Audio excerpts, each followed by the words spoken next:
ब्रह्ममुरारिसुरार्चितलिङ्गं निर्मलभासितशोभितलिङ्गम् जन्मजदुःखविनाशकलिङ्गं तत्प्रणमामि सदा शिवलिङ्गम्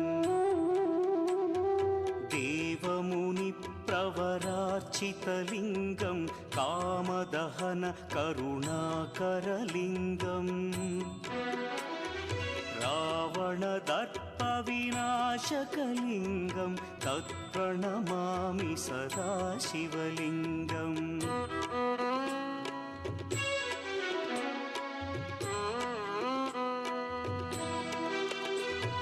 सर्वसुगन्धसुलेपितलिङ्गं बुद्धिविवर्धनकारणलिङ्गं सिद्धसुरासुरवन्द्यलिङ्गम्